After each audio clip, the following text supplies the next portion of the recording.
So under user profiles, the best way to think about this section is your user's role inside the projects in qTest. So again, we are looking at this from the global level and basically editing this as a library. When you think about user profiles, this is where you're going to manage those individual permissions. Alternatively, compared to groups where you're managing the overall permissions, the global permissions that the user has, this section in terms of user profiles is going to get very granular and talk about each individual section within Manager that the user can or cannot access. So let's talk about a couple of different examples here. When we think about best practices for user profiles, the first thing that is going to come to mind are segregating them out by role.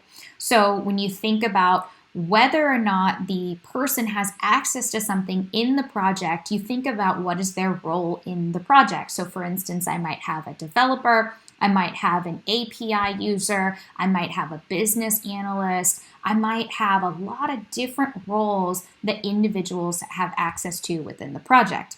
Now, each project can also have different roles and different user profiles. So I may be a project manager inside one project in qTest, and then I may just be a general tester or an admin inside another project in qTest. So when I create these, I can click the plus button in the corner, and I'll zoom in here. I can click the plus button in the corner to create a new profile. I can rename anything inside qTest by selecting the name here at the top.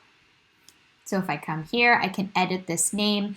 And then of course, I go to each section in the profile to manage the permissions. So let's cover what these permissions are. And again, this is our library. We're not designating these permissions to any individual users just yet. So first, we're going to create these profiles, and then I'm going to show you how to then give them or direct them towards individual users inside your qTest instance.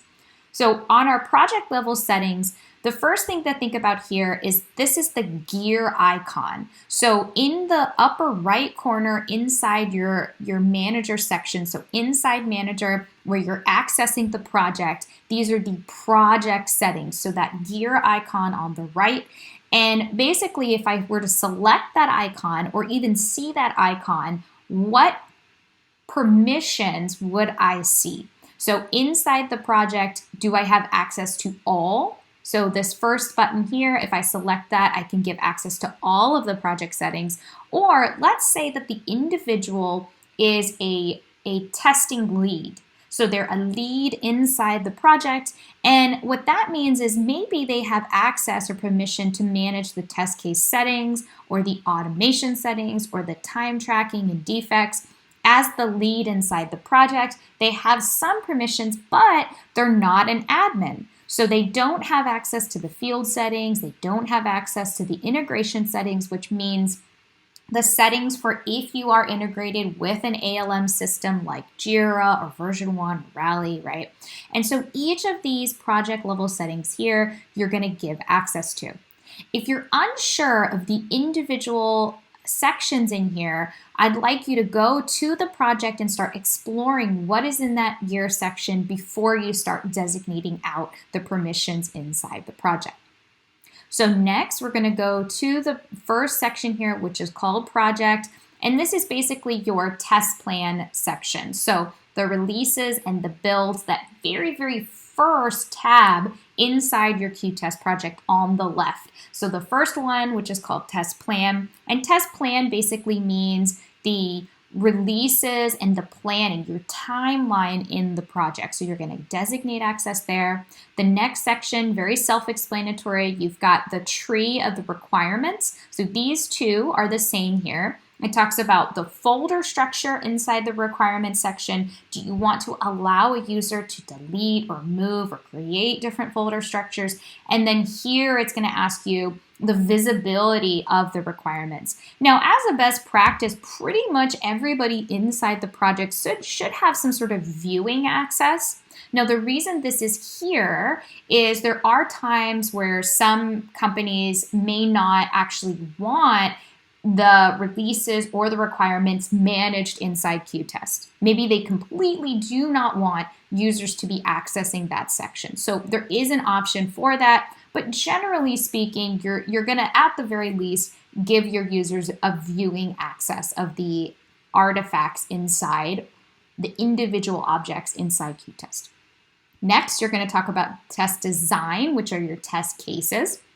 And the most important section in here, because this is pretty self-explanatory, but the most important section is really going to be those test case approvals.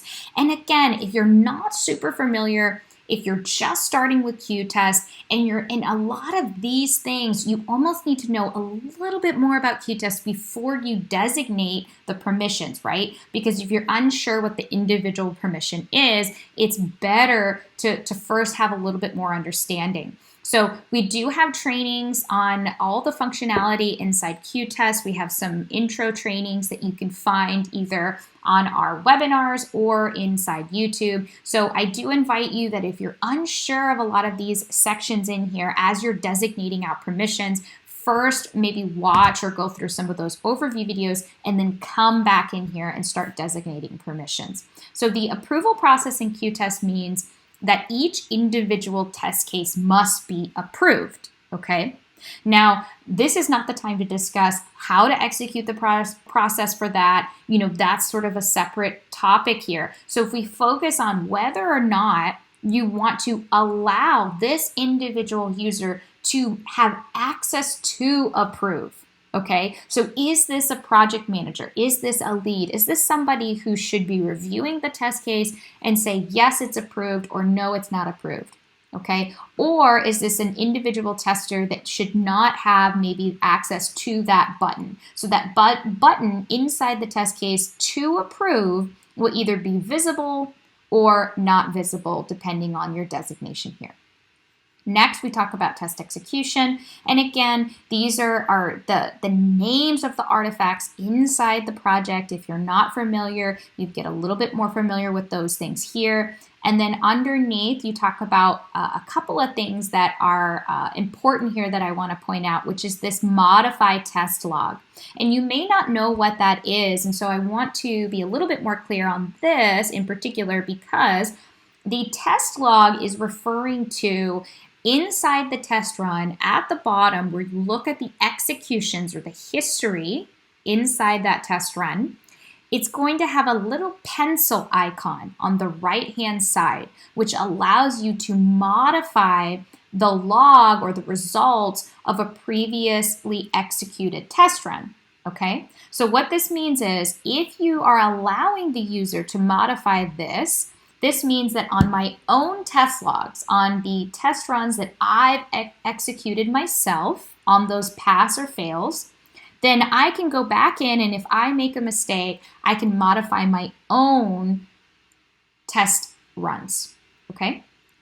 If I allow this selection here, it means that I can modify not only my own test runs, the ones that I've worked on, but I can also modify others. So something to keep in mind here, and definitely something to discuss in terms of what is your process inside for editing existing test runs. Next, you're talking about automation. So if there is automation in your project, if you have automated test cases, okay, this allows you to take a test case that might have been a manual test case and change it to a automated test case, okay? So you can change that inside the project. And then as well as just generally speaking, be able to create and update all of your automated schedules, which is using our tools such as qTest Launch, okay? So to add automation inside your project and be able to manage some of those things, you have to designate this as something that the user can access. And then zooming in here, coming down to the bottom, these are your defects. So if you're managing defects inside qTest, this means that you should have a defects tab at the top to manage or select some of these things inside here. And then of course, creating defects is a permission inside test execution as well. And this refers to basically your defect management inside qTest. Alternatively, you could do defect management with an ALM, so Jira, version 1, Rally, etc. That's what we talked about earlier at the top with those integration settings. So if we're coming back up here, all the way to the top, that's what that's referring to here, the integration settings. So if I scroll back, the last thing at the very bottom is going to be our session manager. Session refers to qTest Explorer. So if you're using qTest Explorer here in the 9 box, this is your exploratory testing tool. If you are utilizing this and you want to allow an individual user to create or update or delete sessions inside Explorer, meaning one particular time that you leverage an Explorer, are you updating that? That's called a session. And so that is the permissions that it's asking you there at the bottom. This by itself is something that will take you time. Obviously, we have tons of profiles built out here. Is this a best practice? No, this is just to give you a lot of different range on what you can do in profiles, but typically you might only have maybe 5 or 6 different profiles that you're leveraging across your projects.